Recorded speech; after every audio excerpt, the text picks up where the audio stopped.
My mother-in-law had me arrested at my own baby shower for stealing her family heirloom, so I exposed the 30-year conspiracy that destroyed her life. My name is Sarah, and 6 months ago, my mother-in-law had me handcuffed and dragged out of my own baby shower in front of 60 family members and friends. What she didn't know was that I'd been investigating her family's finances for months, and her false accusation gave me the perfect opportunity to destroy the elaborate fraud that had been ruining lives for 3 decades. Let me start from the beginning, because this story involves stolen identities, insurance fraud, and the kind of family secrets that people kill to protect. I married Jake 2 years ago, and from day one, his mother Patricia made it clear that I wasn't good enough for her precious son. Jake was 29, a successful architect, and according to Patricia, he could have done so much better than a social worker from a working-class family. Patricia was old money from Charleston, the kind of woman who still had her debutante portrait hanging in the country club and considered anyone without a family crest to be beneath her notice. She was 58, perfectly groomed, and had perfected the art of delivering insults disguised as compliments. "Sarah, dear, that dress is so brave of you," she'd say at family dinners. "Not everyone could pull off that unique style." Or, "Jake tells me you work with troubled children. How charitable of you." Though I suppose someone has to handle the undesirable cases. Jake would always defend me afterward, but he never confronted his mother directly. Patricia had raised him as a single mother after his father died when Jake was 12, and he felt guilty about challenging the woman who'd sacrificed everything for him. The tension escalated when Jake and I got engaged. Patricia insisted on planning the entire wedding, claiming she had connections and experience that would ensure a proper society event. Every decision I made, she undermined. Every vendor I chose, she replaced with someone from her preferred list. Every detail I cared about, she dismissed as inappropriate for a family of our standing. When I tried to include some of my own traditions, like wearing my grandmother's wedding ring instead of the family heirloom Patricia wanted me to use, she had a complete breakdown. "That costume jewelry is not appropriate for a Whitmore wedding," she sobbed. "We have standards to maintain." "It's not costume jewelry. It's my grandmother's engagement ring from 1952. "Exactly. It's old and outdated. The Whitmore sapphire ring has been worn by brides in this family for generations. I appreciate the gesture, but I want to wear my grandmother's ring. You're being selfish and disrespectful. This family has traditions that matter more than your sentimental attachments." Jake eventually convinced me to compromise. I wore Patricia's sapphire ring during the ceremony and my grandmother's ring at the reception. But Patricia's behavior during the wedding planning gave me my first glimpse into something that didn't add up about her finances. She claimed to be maintaining the family's financial legacy on a widow's pension, but she was constantly spending money on expensive things: designer clothes, luxury vacations, renovations to her historic Charleston mansion, donations to charity events that got her name in the society pages. A widow's pension and Social Security shouldn't have covered that lifestyle, especially since she claimed Jake's father had left significant debts when he died. I started paying attention to inconsistencies in Patricia's stories about money. She'd complain about being on a fixed income while booking first-class flights to Europe. She'd mention having to scrimp and save while hiring interior designers to redecorate her house. She'd talk about financial sacrifices while wearing jewelry that cost more than my annual salary. When I asked Jake about his mother's finances, he got defensive. "Mom has always been good with money. She invested Dad's life insurance wisely." "How much life insurance did your father have?" "I don't know the exact amount. Mom handled all that after he died, but enough to maintain this lifestyle for 17 years. She's careful with spending. She buys quality things that last." "Jake, your mother spent $15,000 on flowers for our wedding. That's not careful spending. She wanted our wedding to be special. She wanted our wedding to make a statement about her social status." Jake didn't want to hear criticism of his mother, so I stopped discussing it with him, but I didn't stop noticing things. After we got married, Patricia's behavior toward me shifted from subtle hostility to open warfare. She'd forget to invite me to family events, then act surprised when I was heard about being excluded. She'd make plans with Jake that conflicted with things we'd already scheduled, then guilt him about not making time for his mother. She'd give him expensive gifts with cards that said things like, "For my son, who deserves the best of everything," clearly implying that I wasn't the best. When Jake and I announced we were trying to have a baby, Patricia's reaction was strange. Instead of being excited about becoming a grandmother, she seemed almost panicked. "Are you sure you're ready for that kind of responsibility?" she asked Jake. "Children are so expensive and time-consuming. Maybe you should wait until you're more established." "Mom, I'm 30 years old and married. I think I'm ready for children. But Sarah's career, her student loans, the financial pressure, we've planned for this. We're financially stable." "Are you? Really? Because raising children properly requires significant resources." It was an odd reaction from someone who claimed to have raised Jake successfully as a single mother with limited finances. When I got pregnant 6 months later, Patricia's behavior became even more erratic. She started making comments about how expensive babies were, how much sacrifice was required, how difficult it was to maintain your lifestyle with children. She kept offering unsolicited advice about prenatal care, as if I couldn't be trusted to take care of myself properly. Most strangely, she became obsessed with discussing my pregnancy with people outside the family. "Sarah's pregnancy is progressing normally," she'd tell acquaintances at social events. "The baby's due in March. Healthy development so far." She was sharing medical details that I hadn't told her and that weren't her business to discuss. When I confronted her about this, she claimed she was just proud to be becoming a grandmother. But but something about her intensity felt wrong. 3 months into my pregnancy, Patricia made an announcement that shocked everyone. She was selling her Charleston mansion and moving to a retirement community in Florida. "It's time to downsize," she explained. "The house is too much for me to maintain, and I want to enjoy my golden years." Jake was devastated. The mansion had been in his family for 3 generations. He'd grown up there, assumed he'd inherit it, planned to raise his own children there someday. "Mom, you don't have to sell the house. We can help with maintenance costs." "That's very sweet, but I've made my decision. I need the money for my retirement." "What about all the family history, all the memories?" "I'm keeping the important things. The rest is just stuff." Jake begged her to reconsider, offered to buy the house himself, suggested other alternatives. Patricia was firm. The house was going on the market immediately. That's when I decided to investigate Patricia's finances more thoroughly. If she was selling a multi-million-dollar historic property because she needed money for retirement, but had been living lavishly for 17 years, something wasn't adding up. I started with public records, property taxes, mortgage information, deed transfers, anything that would give me insight into Patricia's financial situation. What I found was the first crack in a much bigger conspiracy. The Charleston mansion wasn't owned by Patricia Whitmore. It was owned by someone named Rebecca Thompson. I dug deeper into Rebecca Thompson's background and discovered that she was supposedly a 58-year-old widow from Charleston who'd bought the house in 2005. But Rebecca Thompson had no credit history before 2005. No employment records, no previous addresses, no family connections. Rebecca Thompson appeared to be a completely fabricated identity, which meant Patricia had been living under a false name for at least 17 years. I hired a private investigator to look into Patricia's background more thoroughly. What he found changed everything I thought I knew about my mother-in-law. Patricia Whitmore didn't exist before 2005 either. Both Patricia Whitmore and Rebecca Thompson were fake identities created by the same person. The woman who'd raised my husband had stolen the identity of a real Patricia Whitmore, who died in a car accident in 2005. My mother-in-law was living under a stolen identity, using fraudulent documents, and had been committing identity theft for nearly 2 decades. But that wasn't the most shocking discovery. The most shocking discovery was what had happened to Jake's real mother. According to public records, Jake's biological mother was named Linda Castellano. She'd been married to Frank Castellano, and they'd had a son named Jacob in 1993. In 2005, Linda Castellano had died in a house fire that also killed her husband Frank. 12-year-old Jacob had supposedly died in the same fire, except Jacob hadn't died. He'd been rescued and placed in foster care under a new identity to protect him from something. That something was the reason his parents had been murdered. Frank Castellano hadn't been Jake's father. He'd been Linda's second husband, and he'd been involved with some very dangerous people. When Frank tried to leave that life behind, those dangerous people had burned down his house with his entire family inside. The only survivor was Jake, who'd been saved by a neighbor and then disappeared into the foster system under a new identity for his own protection. The woman I knew as Patricia Whitmore was someone who'd found Jake in foster care and stolen him, along with a dead woman's identity, and had been living as his mother ever since. My husband had been kidnapped as a child, and the woman who raised him was not his mother. But the conspiracy went even deeper than that. I hired a more sophisticated investigator, someone who specialized in identity theft and insurance fraud. What he uncovered was a network of stolen identities, fraudulent insurance claims, and systematically faked deaths that spanned 30 years and multiple states. The woman calling herself Patricia Whitmore was actually Maria Santos, a professional identity thief who specialized in stealing the lives of dead women and collecting their insurance benefits. She'd been doing this since the 1990s, moving from state to state, assuming new identities, collecting life insurance payouts, and then disappearing before anyone discovered the fraud. Jake wasn't her first stolen child, he was her 5th. Maria had a pattern. She'd find families destroyed by tragedies, steal the identities of the dead mothers, kidnap the surviving children, and use them as props to establish credibility in her new false identity. She'd done this in Michigan, Ohio, Texas, and North Carolina before settling in South Carolina as Patricia Whitmore. Each time, she'd live the stolen life for 3 to 5 years, collect insurance payouts and government benefits, then fake her own death and move on to a new identity in a new state. The children she kidnapped would be abandoned when she moved on, left in foster care systems with no memory of their real families. Jake was different because he'd aged out of the usefulness period. At 29, he was too old to abandon easily, but he was also successful enough to provide financial support for Patricia's lifestyle. That's why she'd never moved on from the Patricia Whitmore identity. Jake was unknowingly funding her fraudulent life, and now I was pregnant with his child, which gave Maria another generation to exploit. The baby shower incident happened because I'd gotten too close to the truth. I'd been asking questions about family history, requesting documents for the baby's family tree, wanting to include Patricia's relatives in our child's life. Maria realized I was investigating her background and decided to neutralize the threat I represented. The baby shower was at a beautiful historic venue in Charleston, attended by 60 people including Jake's colleagues, my family, and all of Patricia's society friends. I was 8 months pregnant, glowing, and grateful for the celebration of our coming child. Patricia had insisted on planning the entire event, claiming she wanted to give me the kind of baby shower befitting a Whitmore grandchild. The gifts were beautiful, the decorations were elegant, and everything seemed perfect. Until Patricia stood up to make a speech. "I want to thank everyone for coming to celebrate Sarah and Jake's baby," she began. "This child will be the next generation of the Whitmore family, and we're all also excited to welcome them. She paused, looking directly at me with an expression I couldn't read. However, I need to address something very serious that's come to my attention. The room went quiet. Yesterday, I discovered that a very precious family heirloom has gone missing from my home. The Whitmore emerald necklace that's been in our family for 4 generations. Murmurs rippled through the crowd. After some investigation, I've determined that the necklace was taken during Sarah's last visit to my house. All eyes turned to me. I was completely confused. Patricia, I don't know what you're talking about. I've never seen an emerald necklace. The necklace was in my jewelry box last week. After you visited on Tuesday, it was gone. I wasn't in your bedroom. I was only in the kitchen and living room. Nevertheless, it disappeared after your visit, and I have reason to believe you took it. The accusation was so absurd that I almost laughed. Patricia, why would I steal jewelry from you? And why would you accuse me of this in front of everyone instead of talking to me privately? Because, Patricia said, reaching into her purse, I called the police. 2 uniformed officers entered the venue. The room erupted in shocked gasps and murmurs. Officers, Patricia addressed them formally. I'd like to report a theft. This woman, she pointed at me, stole a valuable family heirloom from my home. I was 8 months pregnant, sitting in a chair at my own baby shower, being accused of theft by my mother-in-law in front of 60 people. Ma'am, one of the officers addressed me. We need to ask you some questions about the alleged theft. This is insane, I said. I didn't steal anything. The necklace is worth $50,000, Patricia announced to the room. It's been appraised and insured. I have documentation. Jake finally spoke up. Mom, what the hell are you doing? Sarah didn't steal anything from you. I'm sorry, Jake, but the evidence is clear. The necklace disappeared after her visit. That's not evidence of theft. That's coincidence. I'm afraid I'll need to search your purse and vehicle, the officer told me. Fine, I said. Search whatever you want. I don't have any emerald necklace. They searched my purse, my car, even asked me to empty my pockets. Obviously, they found nothing. Ma'am, the officer addressed Patricia, we haven't found any evidence of theft. Without proof that this woman took your jewelry, we can't arrest her. But the necklace is missing. Missing property isn't proof of theft. You'd need evidence that this specific person took it. Patricia looked frustrated and desperate. Officer, I demand that you arrest her. She's the only person who could have taken it. Ma'am, that's not how the law works. That's when Patricia made her fatal mistake. I insist you arrest her, she said loudly enough for everyone to hear. I know she took it because I put it there for her to find. She was supposed to take it. The room went dead silent. The police officer looked confused. Ma'am, are you saying you intended for her to take the necklace? Patricia realized what she'd said and tried to backtrack. No, I meant that I knew she would be tempted by it. So you left valuable jewelry out as a temptation?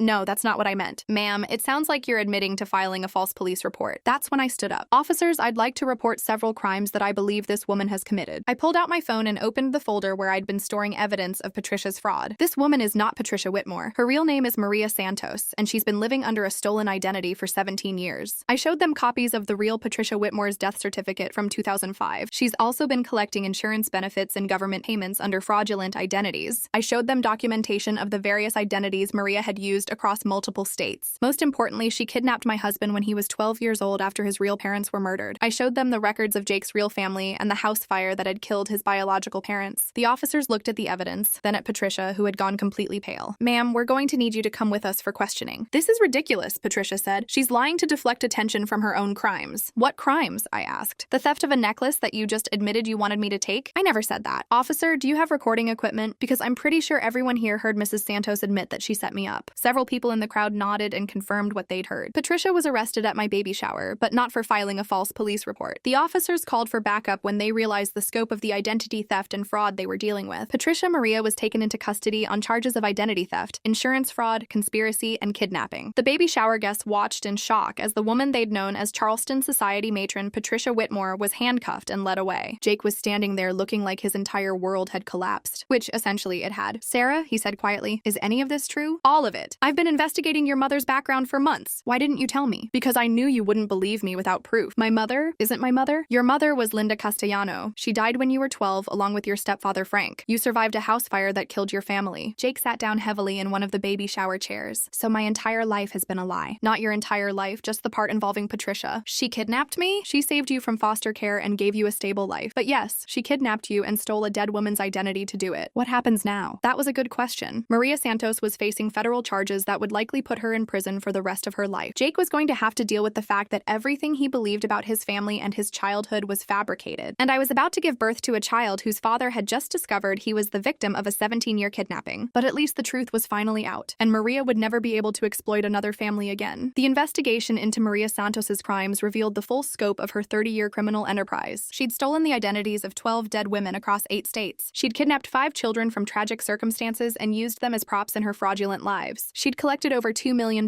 in insurance benefits, government payments, and inheritance money that didn't belong to her. Most of the children she'd abandoned were now adults who'd never known their real identity. identities. The FBI was working to reunite them with any surviving family members and to help them reclaim their true names. Jake was struggling with the revelation that his entire childhood had been built on lies and crimes, but he was also relieved to finally understand why he'd always felt like something was missing from his family history. He'd never quite believed his mother's stories about his father's death or their family background. Now he knew why. As for me, I was vindicated in my suspicions about Patricia's finances and behavior, but I was also 8 months pregnant and dealing with a husband who was having an identity crisis. The baby shower had certainly not gone as planned, but in the end, justice had been served, and our child would grow up knowing the truth about their family instead of living a lie. Sometimes the best gift you can give someone is the truth, even when it's painful, especially when it's painful. Part 1 went viral way beyond what I expected. A lot of you asked what happened during the FBI investigation and whether Jake ever recovered from learning his entire life was a lie. The answer is complicated, and it involves a conspiracy that was much bigger and darker than anyone imagined. Maria Santos was held without bail pending federal charges. The initial investigation revealed that her criminal enterprise spanned 3 decades and involved multiple federal agencies: FBI for kidnapping and identity theft, IRS for tax fraud, Social Security Administration for benefit fraud, and local police departments in 8 states for various other crimes. But the most shocking discovery came when the FBI started unraveling the network of people who'd helped Maria over the years. She hadn't been working alone. Agent Rebecca Torres, who was assigned to Maria's case, called me 2 weeks after the arrest. "Mrs. Whitmore, we need to meet. There are developments in the Santos case that affect your family directly." Jake and I met Agent Torres at the FBI field office. I was now 9 months pregnant and uncomfortable, but desperate to understand the full scope of what had been done to my husband. "We've been analyzing Maria Santos's financial records and communications," Agent Torres began. "She's been part of an organized network that specializes in exploiting family tragedies for profit." "What kind of network?" Jake asked. "Insurance fraud rings, identity theft conspiracies, human trafficking for domestic purposes." Maria was a mid-level operator in a much larger criminal organization. This was news to us. "You're saying she didn't just randomly start stealing identities?" "We're saying she was recruited and trained by people who've been running these schemes since the 1980s. Agent Torres showed us a chart that looked like something from a crime show. Dozens of names connected by lines showing relationships and criminal activities. The organization calls itself Phoenix Rising. They specialize in creating new identities from tragedy, house fires, car accidents, natural disasters. They target families where the parents die and children survive." "How many children are we talking about?" I asked. "In the past 30 years? We estimate over 200 children have been trafficked through this network." Jake went pale. "Trafficked for what?" "Domestic exploitation, rich families who want children but can't adopt legally, criminals who need props to establish false identities, people who want to collect benefits intended for families." "And Maria was just one person in this network?" "Maria was a specialist. She was particularly good at long-term identity maintenance and child integration." Agent Torres pulled out another file. "Jake, we need to tell you about your biological family." "I thought you already told us. Linda and Frank Castellano died in a house fire in 2005. "That's partially true. Linda Castellano was your biological mother, but Frank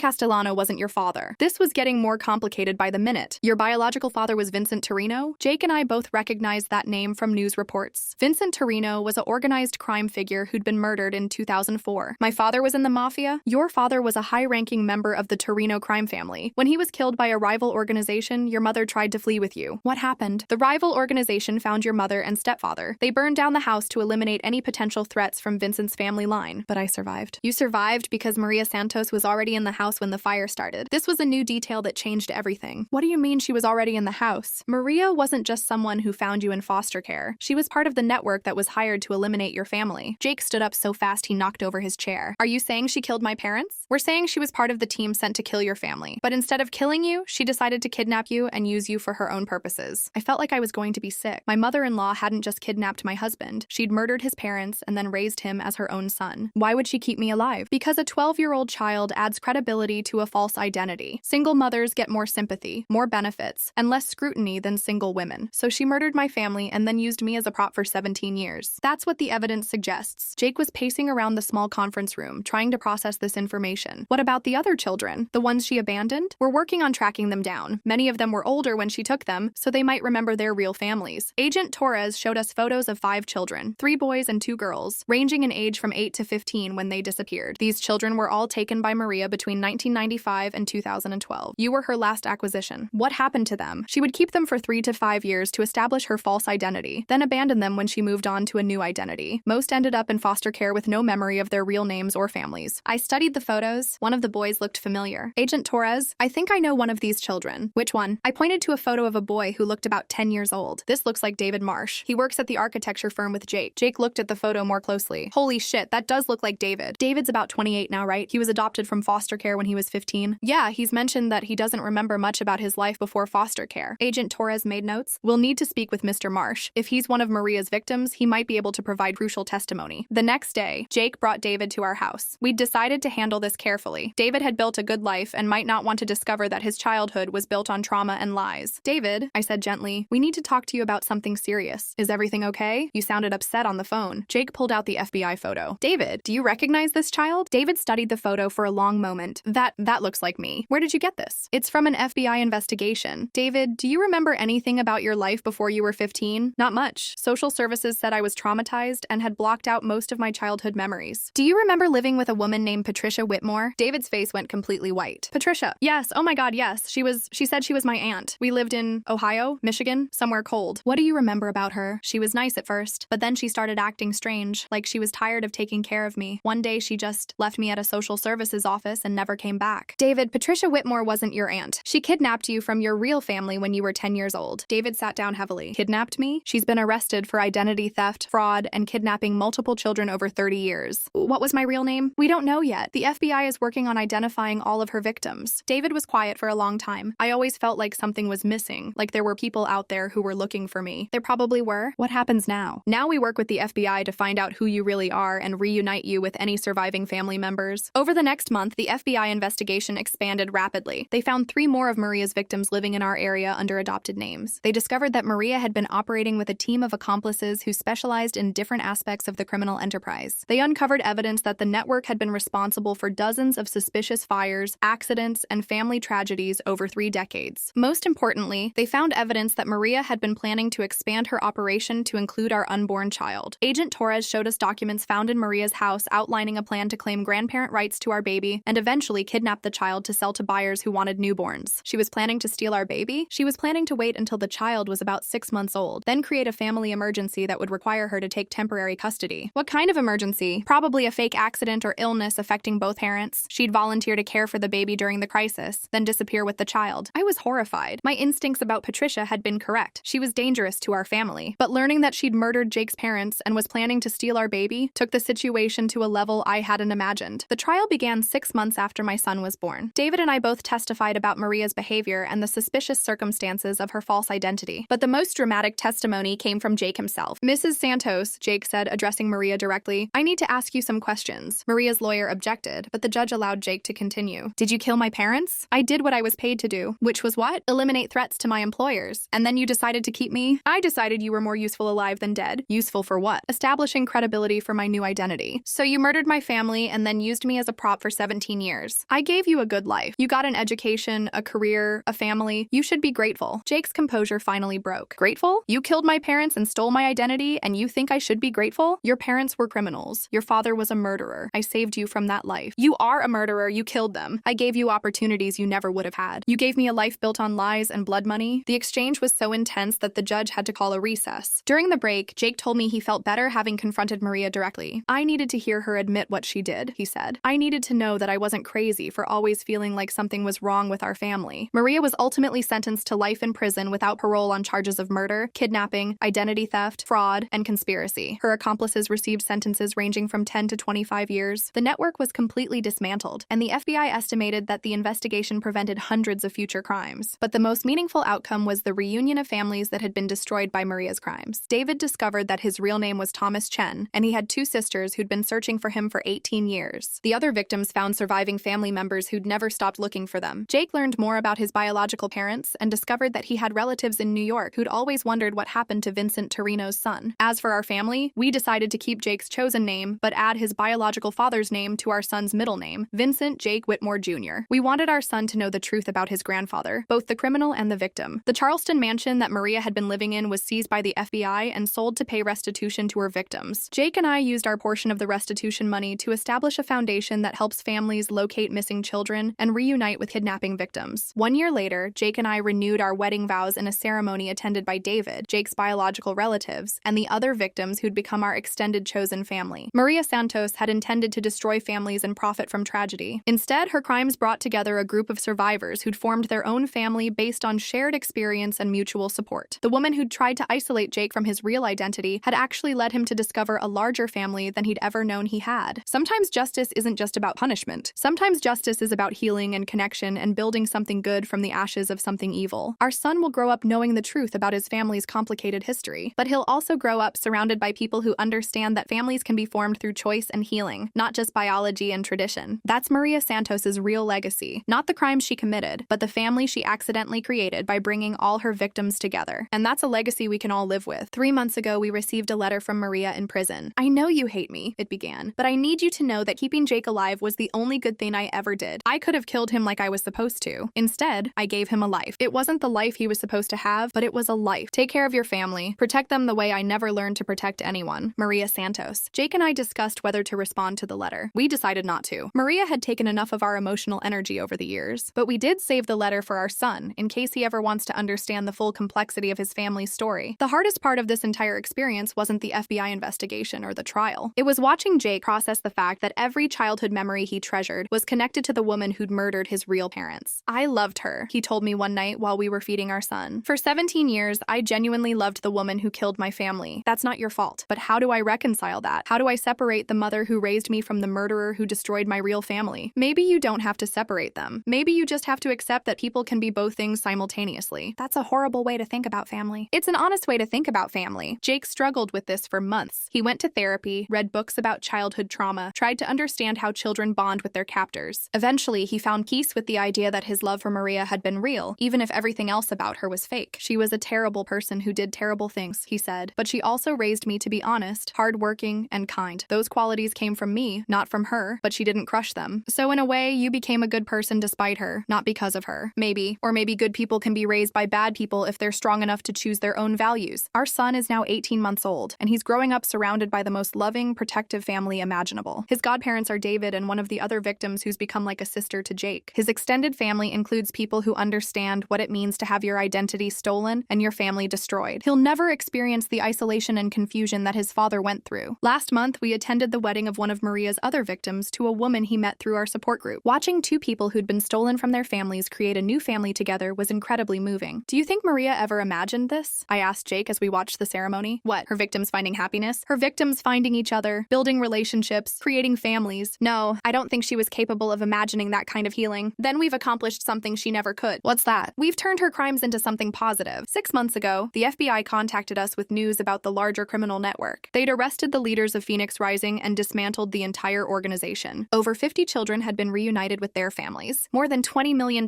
in fraudulent benefits had been recovered. The investigation had led to arrests in 12 states and prevented countless future crimes. Your decision to investigate Maria Santos saved a lot of lives," Agent Torres told us. "I was just trying to protect my family. That's exactly what saved those other families, too." The final twist in this story came last month when we received a call from a lawyer in New York. Vincent Torino, Jake's biological father, had left a will that included provisions for any children he might have. Jake was inheriting $2.3 million that had been held in trust for nearly 20 years. "I don't want money from a criminal," Jake told me. "Then don't keep it for yourself. Use it to help other families." That's exactly what we did. We donated the entire inheritance to expand our foundation and create a program that helps law enforcement identify and investigate suspicious family tragedies. We called it the Linda Castellano Program, after Jake's biological mother. The program has already helped identify 3 other criminal networks that were exploiting family tragedies for profit. It's also helped reunite 12 more families with missing children. Maria Santos spent 30 years destroying families for profit. We're spending our lives rebuilding families and preventing future crimes. That feels like justice to me. Our son will grow up knowing that his family chose to respond to tragedy with healing and protection, rather than bitterness and revenge. He'll know that sometimes the worst things that happen to you can become the foundation for the best things you do for others. And he'll know that family isn't just about who raises you or where you come from. Family is about who chooses to love you, protect you, and help you become the person you're meant to be. Maria Santos failed at that, but everyone else in our chosen family has succeeded beyond measure. That's the legacy our son will inherit. Not the crimes and lies and stolen identities, but the love and healing and protection that grew from the ashes of those crimes. And that's a legacy worth passing on. This is the final update, and I wasn't planning to write it. Maria Santos died in prison 3 months ago, and her death should have been the end of our story. But her final confession, delivered through her lawyer, revealed a truth so shocking that it's taken me months to process. Maria Santos didn't just kidnap Jake. She saved him from something much worse. The call came on a Tuesday morning while I was feeding our son breakfast. Jake was at work, and I was enjoying a quiet morning at home when the phone rang. "Mrs. Whitmore, this is attorney Michael Chen. I represented Maria Santos until her death last week." "I'm sorry for your loss," I said automatically, though I wasn't really sorry. "Thank you, Mrs. Whitmore. I'm calling because Maria left specific instructions for me to contact you after her death." "What kind of instructions?" "She recorded a video confession that she wanted you and your husband to see. She said it contained contained information that would help you understand why she made the choices she made. We already know why she made her choices: money and power. Mrs. Whitmore, I think this confession will change your perspective significantly. Jake and I met Attorney Chen at his office the next day. Our son was at daycare, and we'd arranged for privacy because we had no idea what Maria might have said in her final confession. Before I play this video, Chen said, I need to warn you that it contains information that will be difficult to hear. More difficult than learning that she murdered Jake's parents? Yes, much more difficult. Chen started the video. Maria appeared on screen looking older and frailer than when we'd last seen her at the trial. Prison had aged her dramatically. Jake, she began, if you're watching this, I'm dead, and you finally get to know the truth about what really happened to your family. I didn't kill your parents. Jake and I looked at each other in confusion. I was hired to kill your entire family, including you, but when I got to the house and saw that you were just a child, I couldn't do it. The fire was already set by my partners. Your mother and stepfather were already dead when I arrived. You were unconscious from smoke inhalation, and you were supposed to die in the fire. Instead, I carried you out of the house and told my employers that you had died with the rest of your family. Then I took you and ran. This was completely different from what the FBI had told us. For 17 years, I've been protecting you from the people who really killed your family, the people who still want you dead. Jake grabbed my hand. Your biological father, Vincent Torino, wasn't just a member of organized crime. He was an FBI informant who was feeding information to law enforcement about his own crime family. When the family discovered his betrayal, they ordered the murder of everyone in his bloodline to prevent retaliation. That includes you, Jake, and now it includes your wife and your son. I felt like the room was spinning. The Phoenix Rising network wasn't just about insurance fraud and identity theft. It was a front for organized crime families to eliminate threats and witnesses. I was never the mastermind. I was a low-level operative who was supposed to kill a 12-year-old boy and couldn't bring herself to do it. Everything I did after that, the false identities, the stolen benefits, the other children, was to maintain our cover so that you could stay hidden. The other children I took were also supposed to be eliminated. I saved them the only way I knew how, then placed them in situations where they could start new lives. I know you hate me. I know you think I'm a monster, but everything I did was to keep you alive. The confession continued for another 20 minutes, with Maria providing details about the criminal organization, the ongoing threat to Jake's family, and the elaborate deception she'd maintained for decades. When the video ended, Jake and I sat in stunned silence. Is any of this true? I finally asked Attorney Chen. We've been working with the FBI to verify the information. So far, everything Maria claimed has been confirmed by independent sources. So she didn't kill Jake's parents? She didn't kill them, but she was part of the team sent to eliminate the entire family. Her decision to save Jake and the other children was her own choice. What about the threat to our family now? That's why the FBI wanted to meet with you immediately after you viewed this confession. Agent Torres arrived an hour later with 2 other federal agents I didn't recognize. Mr. and Mrs. Whitmore, we need to discuss Maria Santos's final confession and what it means for your family's safety. Is it true that there are still people who want to kill Jake? It's true that Vincent Torino's betrayal of the crime family resulted in ongoing threats against his bloodline. But it's been 20 years. Why would they still care? Because Vincent's information led to the prosecution and imprisonment of several high-ranking crime family members. Some of those members are being released from prison soon. And they still want revenge? They want to ensure that no other members of Vincent's family are in a position to testify against them or continue his work. Agent Torres showed us surveillance photos of people who'd been asking questions about Jake in recent months. These individuals have been trying to locate Vincent Torino's son for the past year. How did they know Jake was still alive? Maria's arrest and the media coverage of her trial revealed enough information for them to piece together Jake's identity. So by exposing Maria, we actually put ourselves in danger? You did what you had to do to protect your family from Maria's crimes. But yes, the publicity has created new risks. The agents offered us the same choice that Maria had been trying to avoid for 17 years: enter witness protection or live under constant surveillance. What about our son? I asked. Your son is also considered a potential target because he's Vincent's grandson? Because he represents the continuation of Vincent's bloodline. Jake and I looked at each other, and I could see that he was thinking the same thing I was. Maria had spent 17 years protecting Jake from this exact situation. Now we were facing the same choice she'd faced: disappear completely or live in constant fear. There's a third option, Agent Torres said. What's that? We could use you as bait to catch the people who are threatening your family. Absolutely not, I said immediately. Hear me out. These crime family members are in their 60s and 70s now. They're old, desperate, and making mistakes. If we can catch them attempting to harm your family, we can eliminate the threat permanently. You want to use our baby as bait? We want to use the threat to your baby as motivation for them to expose themselves. Jake spoke up for the first time since viewing Maria's confession. What would this operation involve? Controlled exposure. We'd let it be known that you're living normally, unprotected. When they make their move, we'd be ready to arrest them. How long would this take? Probably 6-12 months. And if something goes wrong, we'd have teams monitoring you 24/7. The risk would be minimal, but not zero. No operation has zero risk. Jake and I asked for time to consider our options. That night, we had the most difficult conversation of our marriage. What do you think Maria would want us to do? I asked. I think Maria would want us to disappear and never take any risks. Is that what you want? I want our son to grow up free from this legacy of violence and crime. He can't be free from it if we're always running from it. So you think we should help the FBI? I think we should end this once and for all. We agreed to participate in the FBI operation. For 6 months, we lived under constant but invisible surveillance while federal agents monitored every aspect of our lives. The plan was to appear vulnerable while actually being completely protected. It worked. 3 members of the crime family that had ordered Vincent Torino's murder were arrested attempting to break into our home. 2 others were arrested planning to kidnap our son from his daycare. The final member of the group was arrested trying to hire additional assassins to eliminate our entire family. All of them received life sentences for conspiracy to commit murder. The threat that had haunted Jake's family for 20 years was finally eliminated. Agent Torres told us that Maria's final confession had been instrumental in understanding the scope of the conspiracy and identifying all the remaining threats. Maria Santos spent 17 years protecting your husband from people who wanted him dead, she said. Her methods were criminal, but her motivation was genuine. Do you think she really cared about Jake? I think she started out just trying to avoid killing a child, but over time, she developed genuine affection for him. What about the other children she kidnapped? We believe she was trying to save them too. Her pattern was to take children who were marked for elimination and place them in situations where they could survive and build new lives. So she was actually a hero? She was a criminal who did some heroic things. The two aren't mutually exclusive. 6 months after the final arrests, Jake and I made a pilgrimage to Maria's grave. She'd been buried in the prison cemetery with a simple headstone that read, Maria Santos, 1965-2023. Jake placed flowers on her grave and stood there for a long time without speaking. Finally, he said, "Thank you for saving my life. I'm sorry I never understood what you were protecting me from. I'm sorry you had to live a lie to keep me safe. I promise our son will grow up knowing the truth about his family, but he'll also grow up free from the violence that destroyed our families." As we walked back to our car, I asked Jake how he felt. "Sad," he said. "For her, for my real parents, for all the children who were caught up in this violence, but also grateful? Also grateful. Maria made terrible choices, but she chose to save lives when she could have taken them. What do we tell our son about her when he's older? We tell him the truth, that she was a complicated person who did bad things for good reasons and good things in bad ways, and that sometimes people save you in ways you don't understand until much later." Today, our son is 3 years old and growing up surrounded by the family of Maria's other victims who've become our chosen family. David is now married to one of Jake's biological cousins, creating connections we never could have imagined. The foundation we established has helped reunite over 100 families and has assisted law enforcement in preventing dozens of similar crimes. We named it the Maria Santos Foundation for Child Protection because despite everything she did wrong, she spent her life protecting children from people who wanted to hurt them. Her methods were criminal, her motivation was complicated. Her results saved dozens of lives. Sometimes that's the best legacy a person can leave behind. Not perfection, but protection. Our son will grow up knowing that his grandmother was a criminal who chose to be a protector when it mattered most. He'll know that people can be both terrible and wonderful, sometimes simultaneously. He'll know that family is about the choices we make to care for each other, not just the blood we share. And he'll know that sometimes the people who save your life are the same people who complicate your life. That's a complex legacy to inherit, but it's an honest one. And after everything our family has been through, honesty feels like the most valuable gift we can give our son. Maria Santos died in prison unmourned by most of the world, but she's remembered with gratitude by the children she chose to save instead of kill. And sometimes, being remembered with gratitude by the people whose lives you protected is enough. Even if everything else about your life was a lie, that one truth makes it all worthwhile.